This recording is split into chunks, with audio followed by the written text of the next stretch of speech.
Om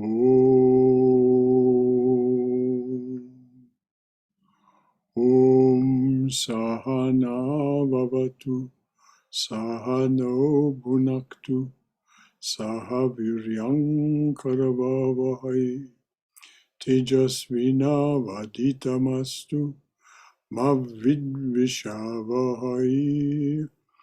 Om Shanti Shanti Shanti. Om, may the Divine Being look over us lovingly as a mother and father. May the Divine Being support and nourish us as a mother and father. May we have the strength and skill to study together the art of spirituality. May no misunderstandings arise amongst us. Om, peace, peace, peace and blessed beneficence be unto us and to all beloved beings everywhere. Well, good afternoon, everyone, and welcome to our Saturday class on Patanjali's Yoga Sutras, as translated by and commented on by Swami Prabhavananda with the assistance of Christopher Isherwood. We're well along in chapter 2. Jeff will tell us what sutra we're on, but let's just say that we are studying what it is that's necessary for us to do to begin the practice of Raja Yoga. That is to say, we must restrain self-centered behavior, the yamas, and replace that self-centered behavior with an inner-centered behavior. Self-centeredness is, of course, outward directed.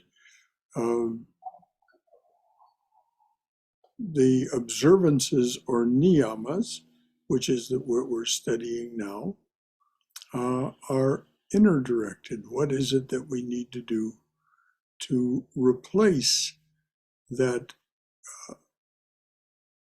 what we've restrained, what do we replace it with, so that we make some progress toward peace of mind, which allows us to practice the rest of what Patanjali will recommend to us as the other preliminary 4 limbs of his yoga, those being the limbs of yoga that are have to do with self-effort. We'll talk about the other 2 a good bit later on. 2 announcements. First of all, daylight savings time ends tonight. So before you go to bed, set your clocks ahead or rely on your computer to do it for yourself if you have that setting. And there will be no arati this evening. There will be no arati this evening for those who normally attend arati. A notice will be posted about that. I'll be otherwise occupied this evening. So before we go ahead, is there anything left over from our previous sessions that anyone wants to raise in the way of a comment, concern, or question?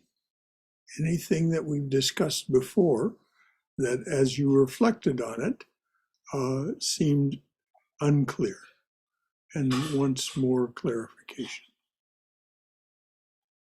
All right then, Jeff, where are we and how are we starting today? We are on Shloka 42, and that's on page 160 for those of us who have the most recent edition. Before we get started, I have 2 questions about pronunciation, and neither of them have to do with Sanskrit. I'm not familiar with John Masefield or Masefield. Does anyone know? Yes. Is it Maysfield? Well, I think you're pronouncing it correct, Maysfield. Okay, all right, just wasn't sure. And Marcel Proust?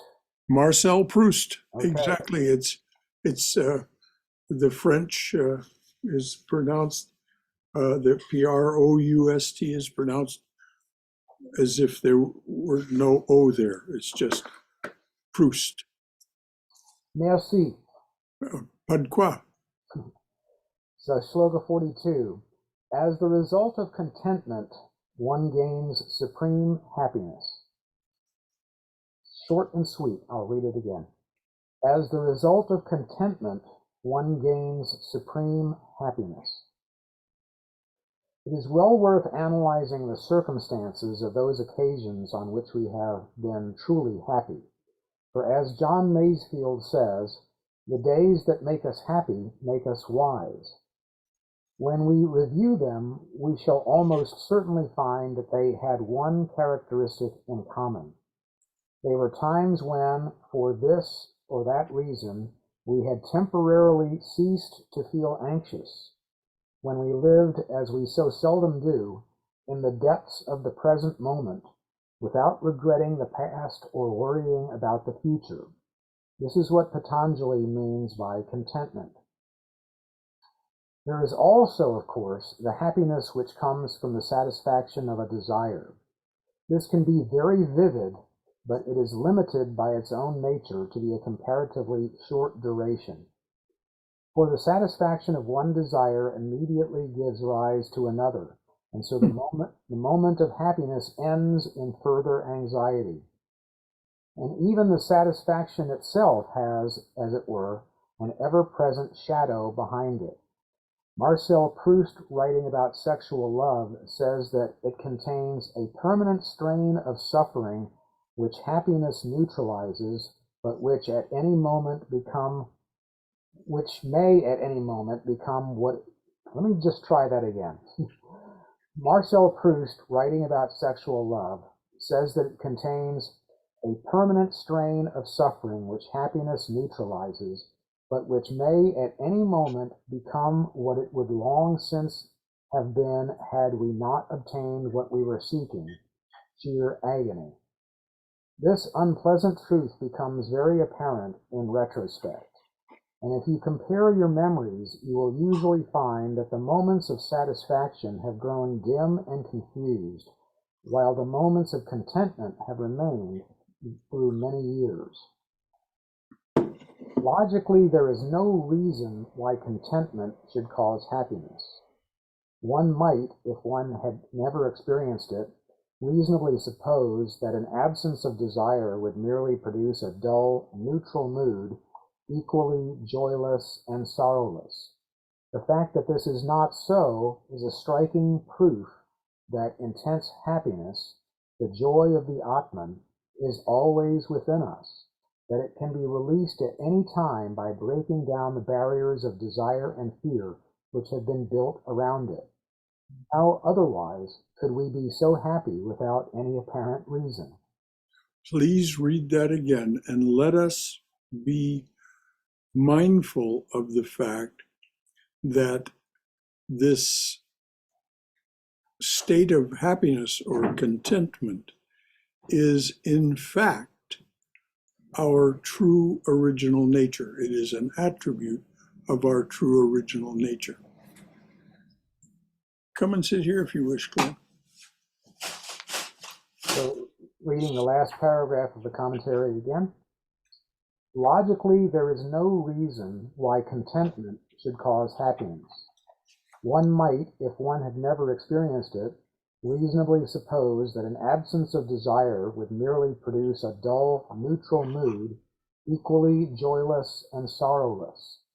The fact that this is not so, the striking proof that intense happiness, the joy of the Atman, is always within us, that it can be released at any time by breaking down the barriers of desire and fear which we have built around it. How otherwise could we be so happy without any apparent reason? Now, let's pause there. And is there any comment from your own wisdom, from your own experience, that helps you validate this?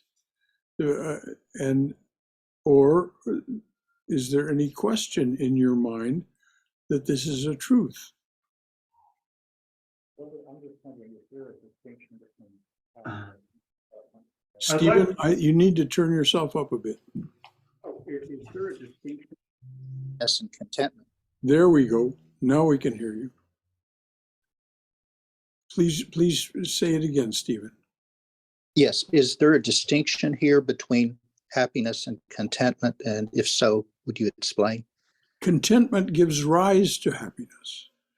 When we, as this contentment is the absence of desire and fear, as the Swami said. The happiness is inherent in us. It is part of our birthright, part of that, the attributes, the divine attributes of the Atman. This intense happiness, bliss, joy pre-exists. When we are in a state of contentment because of the absence of desire or fear or anxiety, then this naturally arises. So this is the distinction that the Swami is making. Does that make sense, Stephen? It does, but I just was rereading too, though.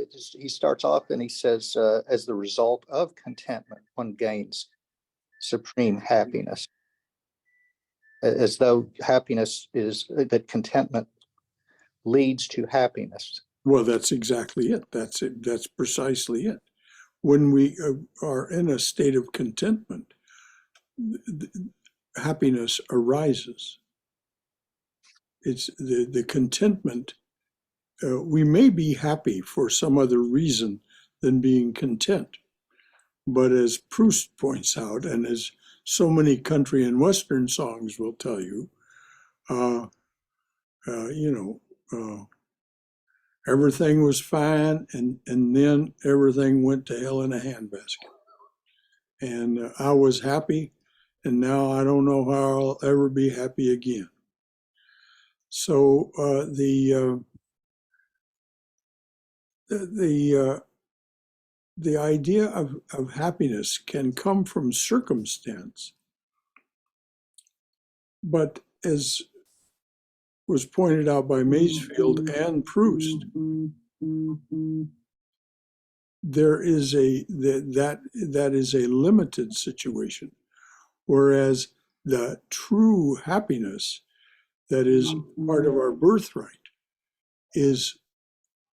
there is no limit to it. It does not depend on circumstance.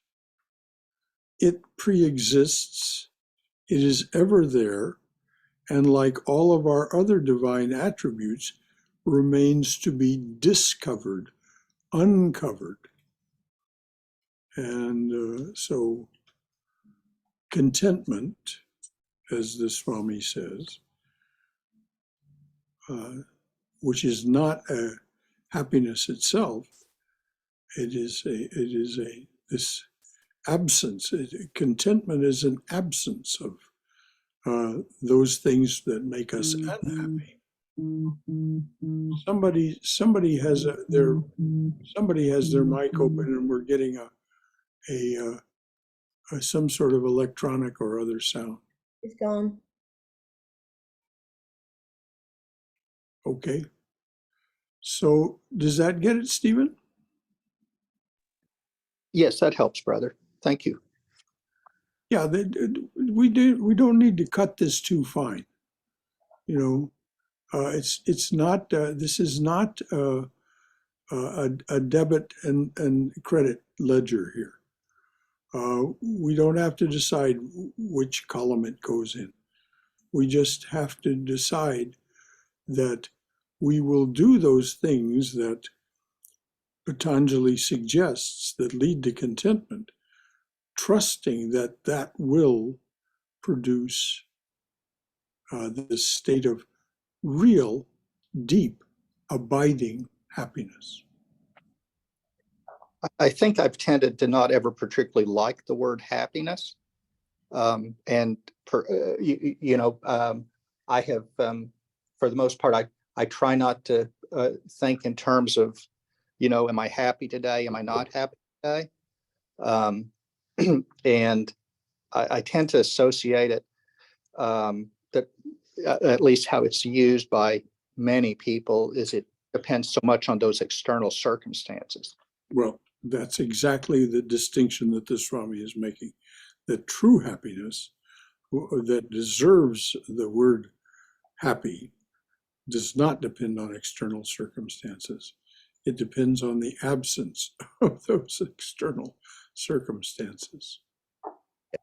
So I certainly understand and empathize with your reluctance to participate in the happy, unhappy.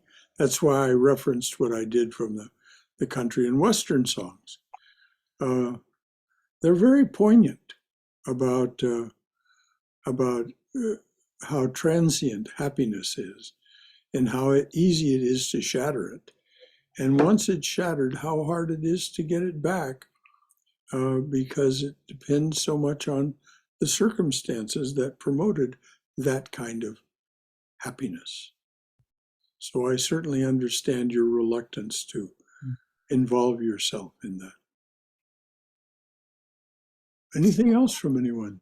Stephen's Stephen's thing about happiness that you just said, Stephen, made me think of a quote I've always liked. It's William Saroyan, and it's the greatest happiness you can have is knowing that you do not necessarily require happiness.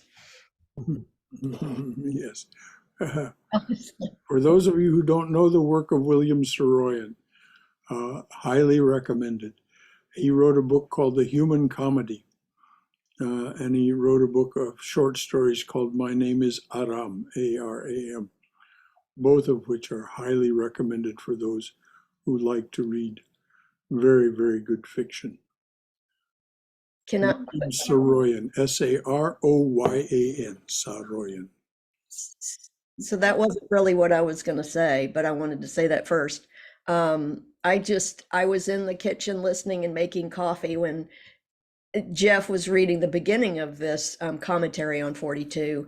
And this John Masefield guy, I don't know who he is, but I love that the days that make us happy make us wise, and leading to the times.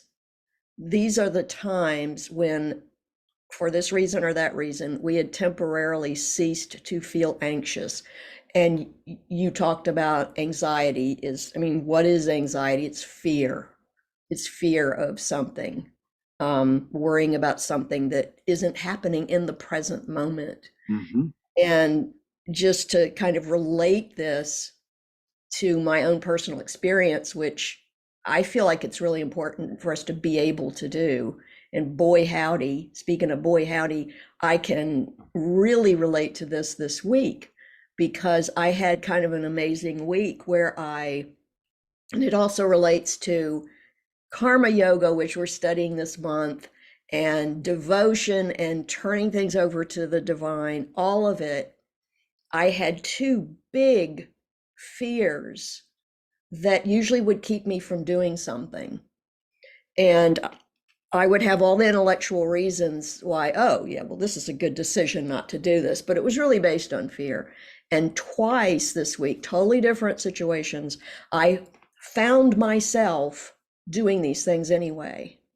Not thinking about it and deciding, okay, I'm going to do it anyway. Not that. Just all of a sudden I realized, oh, I'm doing this. Bravo. And it's just amazing. I mean, I'm probably too excited about it, but it's like we worry about things like, I don't have what I need, or I wish I had that, or I can't do that because I'm too scared. I mean, all this projection stuff that takes us out of the present moment. Mm-hmm. And when we're in the present moment, really in the present moment, we're not worrying, we're not anxious, and we are open to the divine presence and what it wants to do through us. And then we find ourselves doing things we may not have even imagined because we have gotten out of its way. That's all. Okay, thank you. Thank you for letting me share that. I had to get it. Beautifully, beautifully said as usual, Cindy. I would like to know, how can you not participate in external and happiness and unhappiness? Is that a question, Robert? Yes. How do could you not? you simply ignore it? You simply turn your attention elsewhere. That's how. And if you have a spiritual practice, the best thing to do is turn your attention toward whatever the content of that spiritual practice is. That's how you don't participate. You simply, the thing that we have the most control of is our attention. So if something, now, if it's another person, then it's very difficult sometimes because the other person may be insistent and maybe, so to speak, the expression is in your face. And so promoting either their version of happiness or sharing their unhappiness, their misery. In which case it's very hard to ignore them.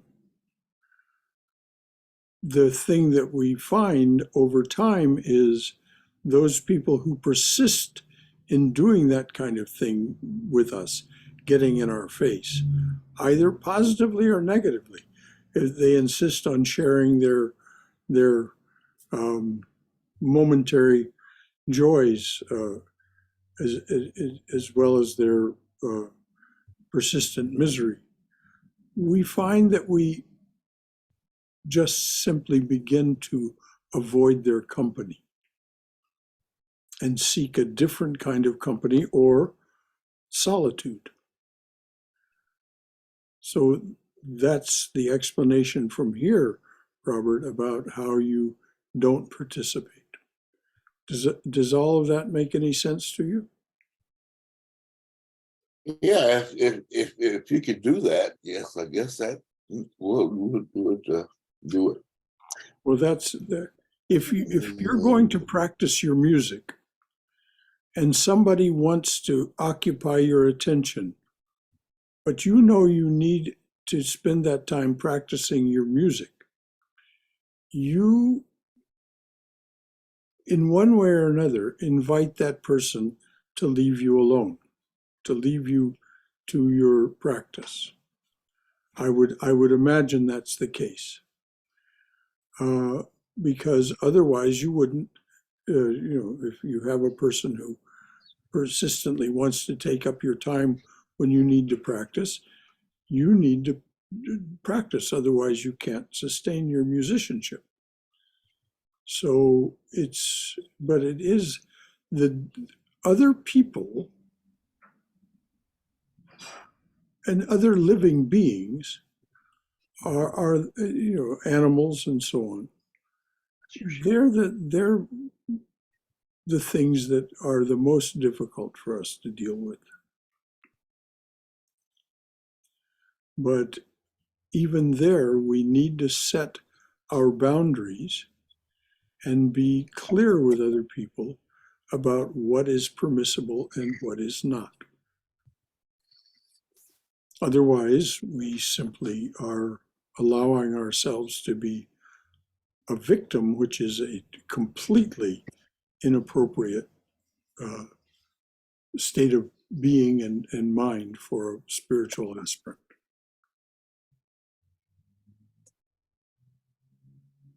Can I say something, Brother Shankar? This is Janaki. Please, Janaki. So like so many aspects of Vedanta, there's two different levels of understanding for different concepts and words. And so I think with happiness, clearly we're talking about different kinds of happiness, different levels of happiness. So Mhm. there's kind of the happy, unhappy dyad that Robert was kind of talking about, which is almost like passing weather, because it's circumstantial and you don't even know what the circumstances are that are giving rise to it, honestly. But then there's a much more profound level of happiness, which is what is being discussed in the reading. Mhm. It almost seems like it needs a different word, because happiness, just sort of the way it's spelled and the way it sounds, is kind of glib.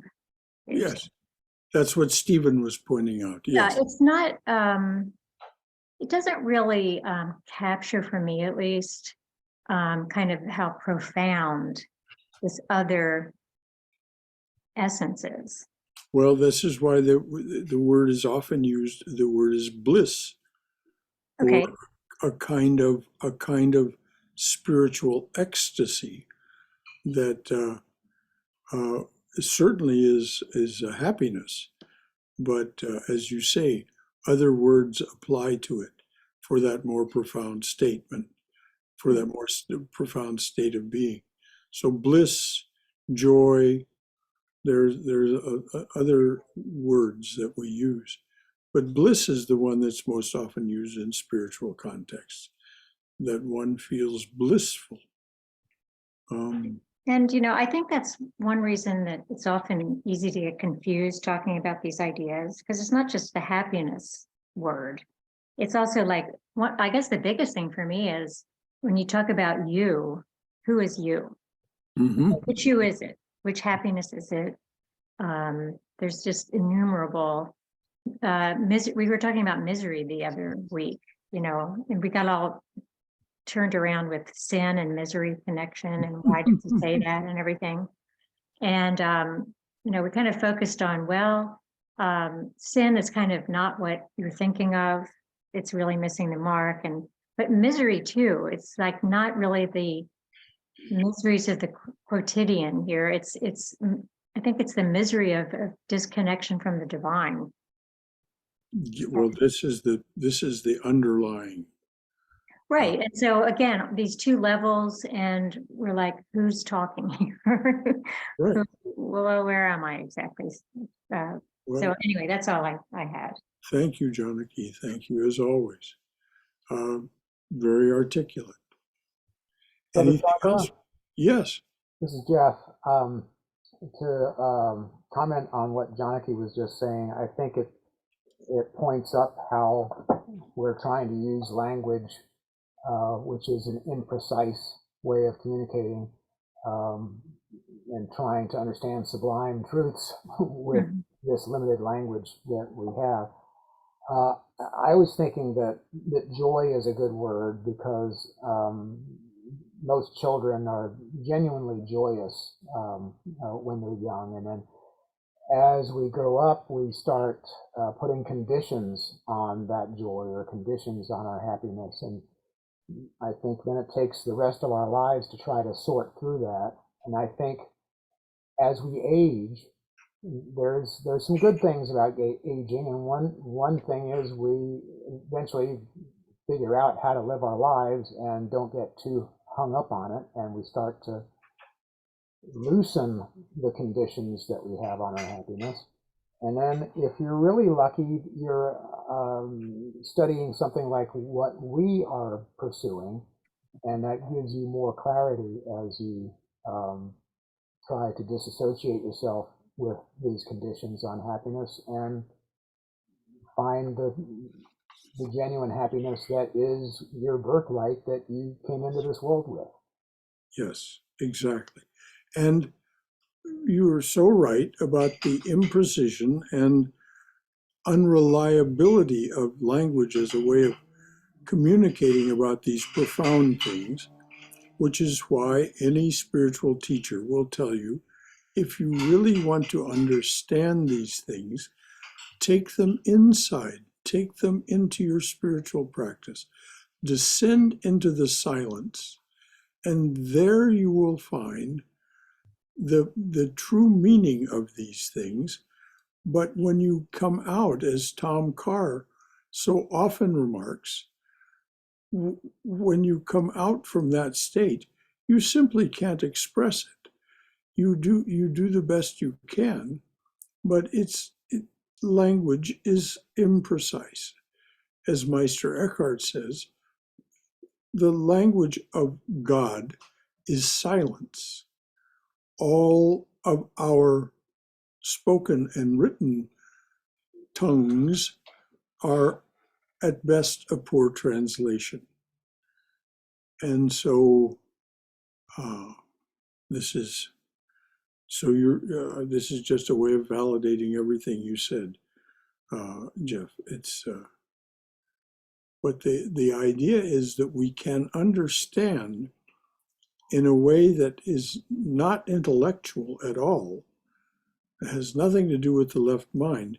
If we take these things into our interior spiritual practice, and then we have experiences that really allow us to get it, what it is that these sutras are talking about, and we understand what's meant by birthright and all that stuff, and the fact that it's pre-existing and always there and all that, which just seems mysterious to us if we simply read it.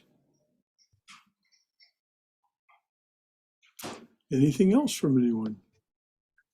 Yeah, I think if the Swami takes the time to quote someone, it's probably pretty important to the context of the sloka. When he quotes Proust saying the sexual love, that it contains a permanent strain of suffering which happiness neutralizes, what does that mean? A permanent strain of suffering which happiness neutralizes.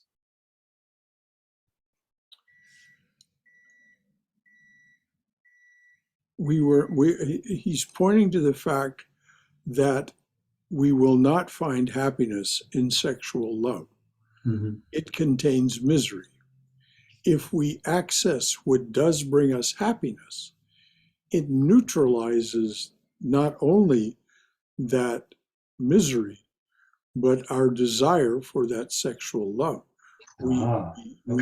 We simply understand that we're not going to find it there. Okay, that makes sense. And then he goes on to say, but which may at any moment become what it would long since have been had we not obtained, that what we were seeking, sheer agony. Say it again, but which may at any moment become what it would long since have been had we obtained what we were seeking, sheer agony. Yep.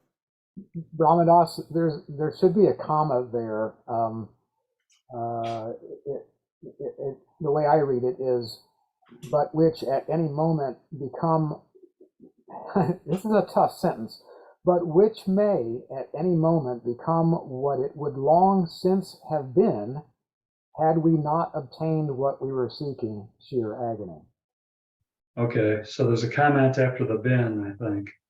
This is the difficulty about translating out of the French for a start, and such a complex thinker as Marcel Proust, on the other hand. Oh, so this was originally written in French and translated. Okay, that's why it's so hard to understand. It's one of the reasons it's hard to understand. It's a lot to take in. Yes. French is an extremely difficult language to interpret into English. It is a very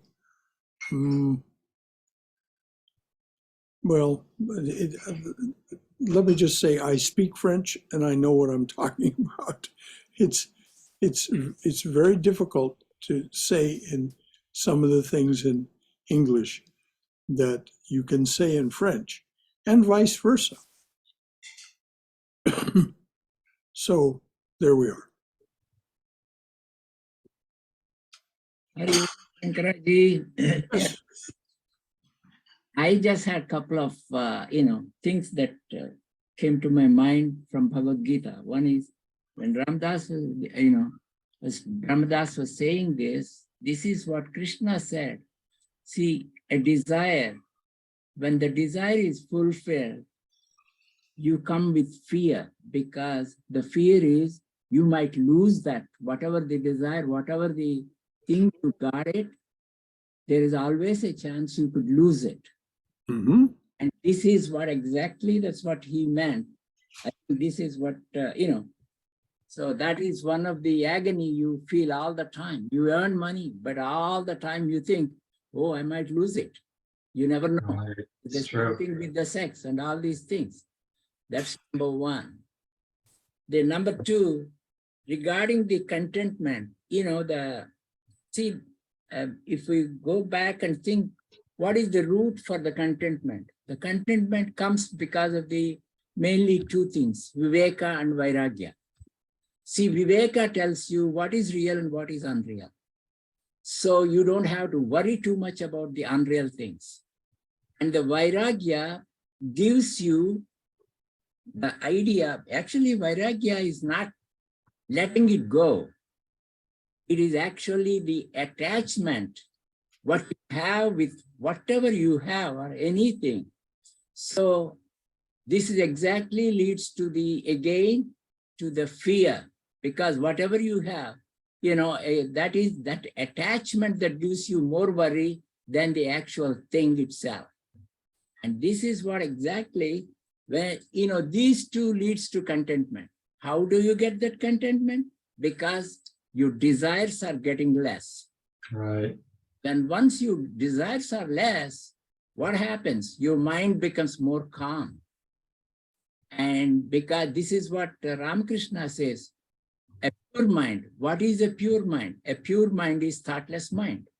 There is no way you can stop thoughts, but at the present moment, sometimes you will completely devoid of any thoughts. Actually, that is what is happiness. When once you don't have any thoughts, you are Brahman. This is what Sri Ramakrishna says.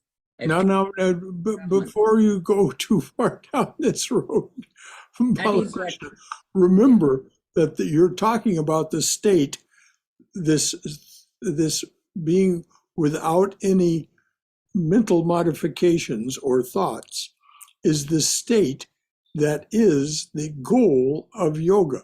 So slowly and slowly, Patanjali is trying to get us there. But we're not going to be able to jump there no matter how much we think about it. No, that is true. But what I am saying is a country, actually the Swami says here, how otherwise could we be so happy without any apparent reason? When your mind is completely calm, that itself is happiness.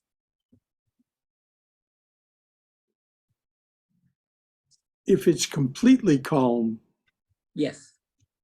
it's beyond happiness. If it's completely calm and there is no thought wave, no mental modification, then it's beyond time, space, and causation, and we can't say anything about it. As Vivekananda says, your universe disappears. This happiness appears when we move in that direction and we see, oh, it's not on the outside, it's on the inside. And it's when I remove the attractions and aversions and ignore them, as I told Robert, then this happiness begins to emerge. But if your mind is completely calm, then, as Vivekananda points out, your universe disappears, and we're in a whole different situation. So we have to be careful about talking about Brahman. And I'm sorry, maybe Patanjali doesn't talk about Brahman. No, maybe I did not express it in the right way. What all I am saying is happiness. Whether it may not be permanent happiness where you are merged with Brahman. No, I'm not talking about that. Even in the present moments, even see, like for example, when we say meditation, in meditation, if you can constantly keep your mind without any thoughts for 2 minutes, that's meditation. And this is what I am saying. No, that's not it. Okay. Dear heart, it is not. That is not it. What you do is you have one thought. You're sustaining one thought, not your thoughtless. You're sustaining one thought for 2 minutes and 12 seconds. That is meditation. We have to be careful with our language here, Balakrishna. Meditation is not thoughtlessness.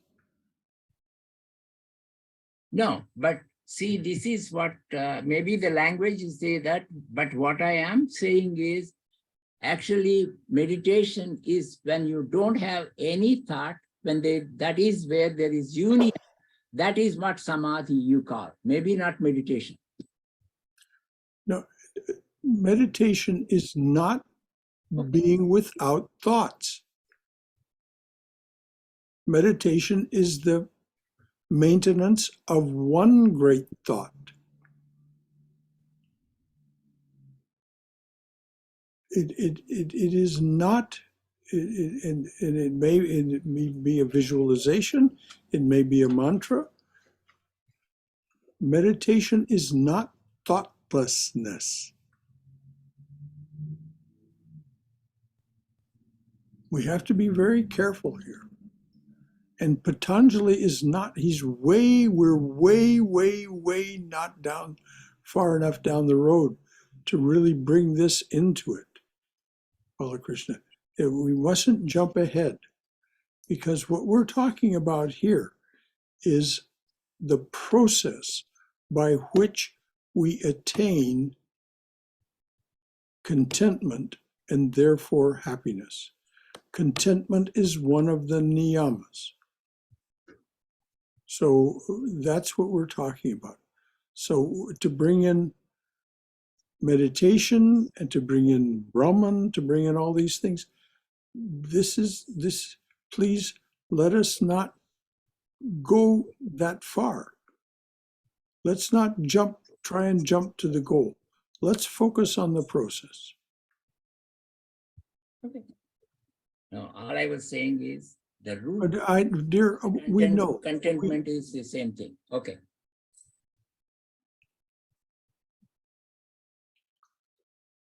Okay, anything else from anyone before Jeff reads on?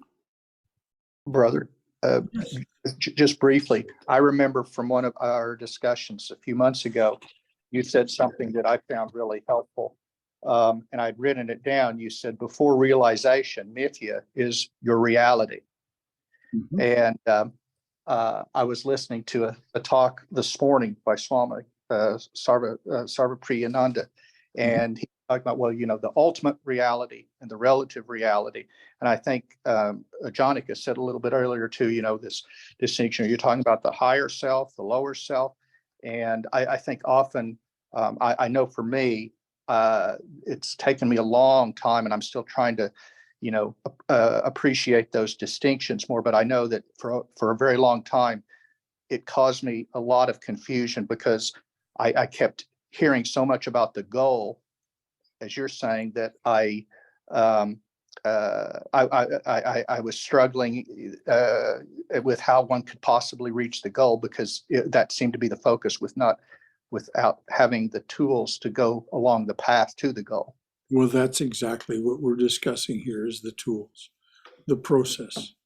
And these are indeed tools. The yamas and niyamas are indeed tools to learn how to control the mind, not make it thoughtless, but control it and direct it and control our attention, so that we are able to, for those brief periods of time in the beginning, be content and in those moments of contentment, we find, oh, there's this different kind of experience, which I'm going to call bliss rather than happiness. Bliss arises. Now, bliss itself is way not the goal, but it certainly does allow us, when we are blissful, we are able to see clearly our way forward to the goal.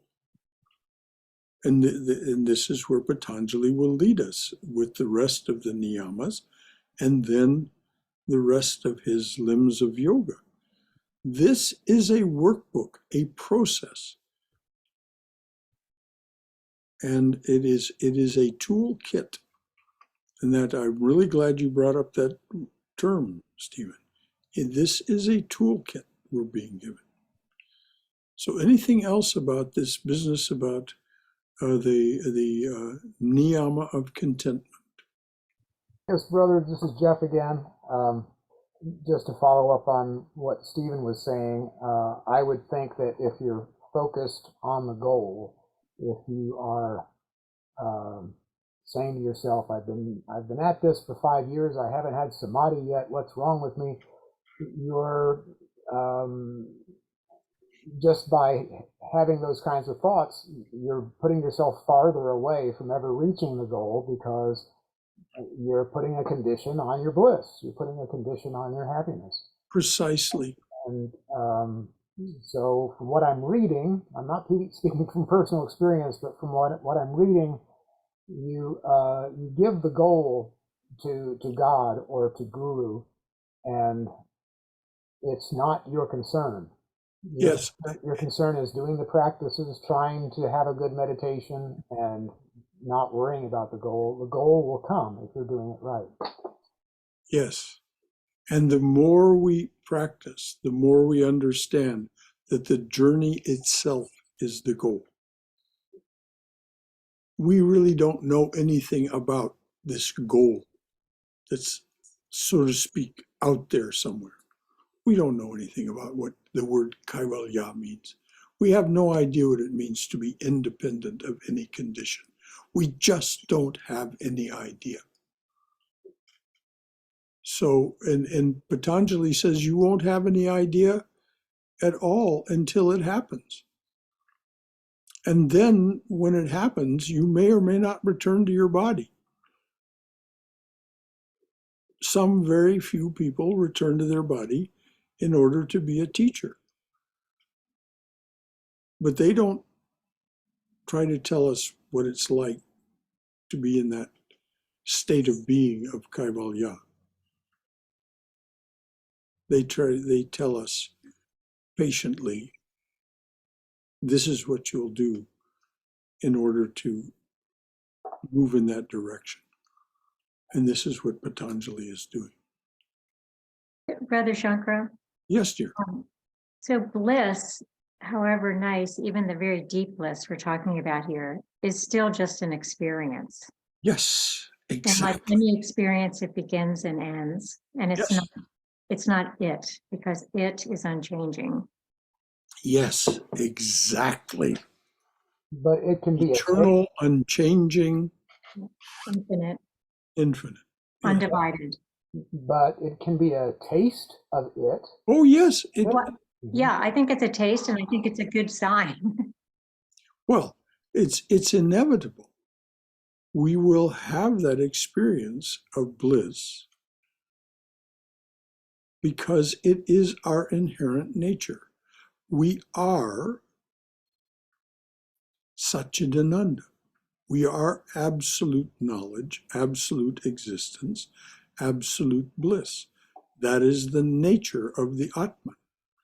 But I don't know what those words mean, and I'll hazard a guess that there's not anyone on the screen with us that understands from a real visceral point of view what those words mean either. We simply know that this is someone who, eons ago, who in trying to give some idea of what it was that the state that they were in, said, well, this is the nature of Brahman. Absolute bliss, absolute existence, absolute knowledge. But if anyone here says they know what the word absolute means, then please take this chair. And so, thank you, Jeff. Anything else from anyone?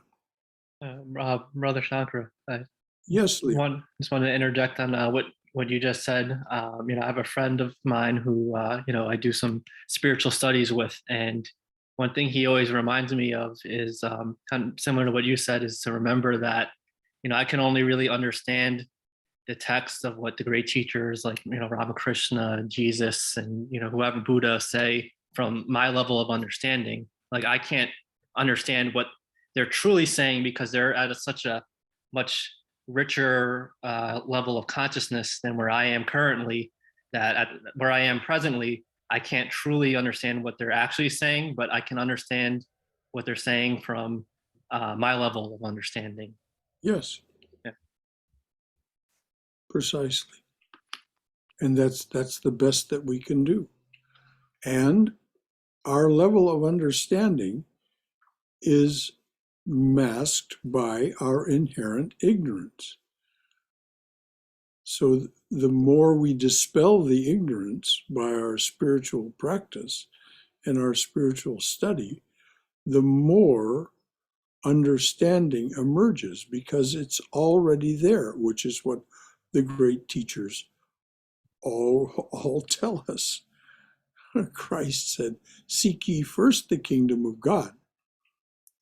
That is, in other words, seek this state of being, and all else shall be added unto you, all wisdom, all righteousness, everything that could be an attribute, a positive attribute, will automatically arise because it already exists within the kingdom of God, as he's talking about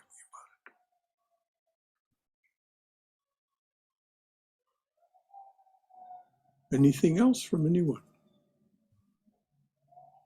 Okay, I think we have just enough time to read the next shloka and its commentary, and then we'll be ready to move on. Well, the next shloka and the one after that are both real short in terms of their commentaries, so we'll see. Okay, but we're a talkative bunch, so we'll see how it goes. Jump right in. Shloka 43. As the result of mortification, impurities are removed. Then special powers come to the body and the sense organs. Repeating number 43. As the result of mortification, impurities are removed. Then special powers come to the body and the sense organs. The practice of self-discipline refines our sense perceptions and even our physical substance until we become aware of latent psychic powers, such as the power of clairvoyance, telepathy, levitation, etc. That concludes the commentary. Okay. You go ahead and read the next one. Number 44. As the result of study, one obtains the vision of that aspect of God which one has chosen to worship. Repeating number 44. As the result of study, one obtains the vision of that aspect of God which one has chosen to worship. And the commentary? As we have already noted, Patanjali means by study not only the reading of the scriptures, but also the practice of making japam, that is, repeating the mantram, or the holy name of a chosen aspect of God, which your teacher has given you at the time of your initiation. It is to the practice of japam that Patanjali here specifically refers. Okay. So the first one, as a result of purification. Of mortification, brother. Well, but I'm just saying mortification is a way of purifying ourselves. Okay. As a result of purification, that is to say, purifying means removing the impurities. So as a result of purification, we find that there's a whole lot more here than we knew.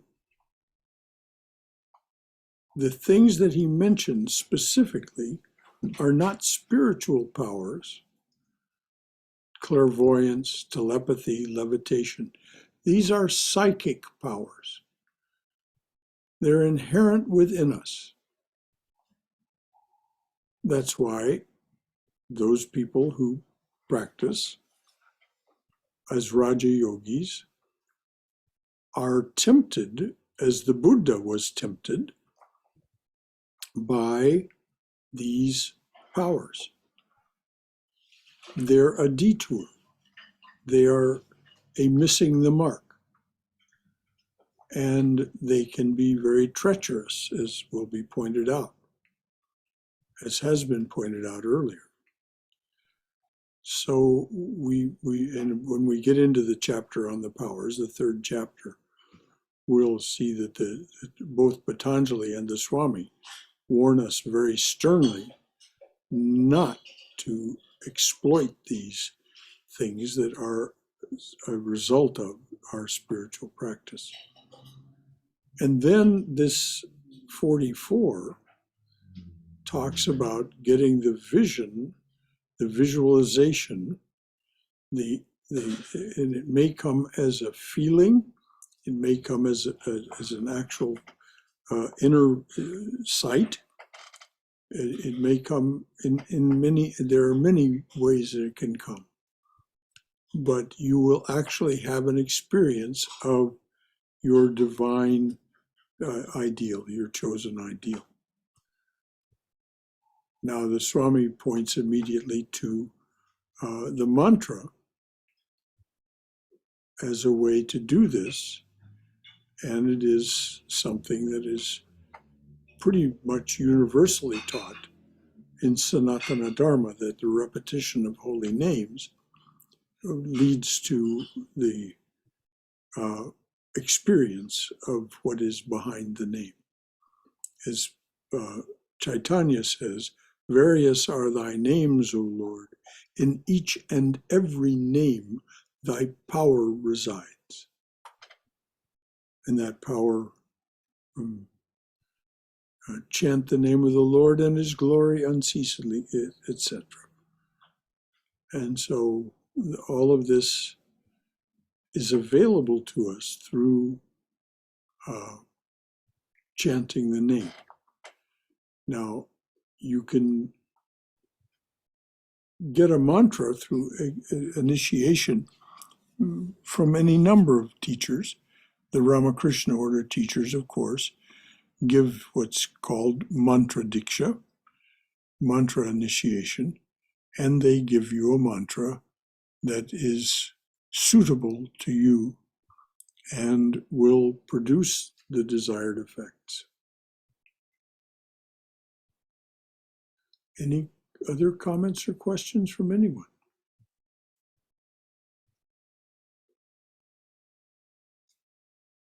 All right.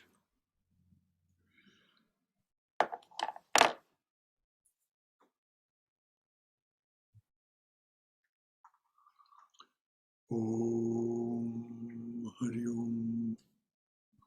Om Asato Ma Satkamaya. Tamaso Ma Jyotirgamaya. Mrityorma Amritangamaya. Abir Moiti. O dearly beloved Lord, lead us from the unreal to the real. Lead us from this realm of endless noise and relentless deception to thine abode of silence, serenity, clarity, and peace. Lead us from darkness to light, Lead us from darkness and ignorance to the brilliance of thy wisdom and love. Lead us from death to immortality. Light us through and through, light us through and through with thy everlasting, shining presence. Om Shanti, Shanti, Shanti. Peace, peace, peace and blessed beneficence be unto us and to all beloved beings everywhere. Jai Shri Guru Maharaj Ji Ki Jai. Durga, Durga, Durga. May we be safe, may we be healthy, may we be cheerful. May we have peace of mind. May we be always and know we are always in the loving and protective embrace of the Divine Being as our Mother and Father. Any final thoughts from anyone? All right, dears. The talk tomorrow morning at 11 o'clock is what is the field of action? And it's about, of course, it has to do with karma yoga. Karma being action. What is the field of our karma? How does it arise? And what does it signify to us? Then, of course, next week we'll have our regular classes. There will be no arati this evening. I have something else that is going to occupy my attention, take me away from the center at that time this evening. So I'll notify those people who normally participate in the arati that aren't already here and have heard it. So anything else from anyone before we wind it up?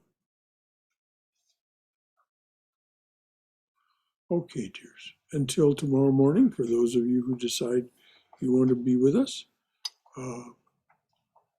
this is just exactly what we should be doing to study Patanjali, is getting these things clear, bit by bit by bit.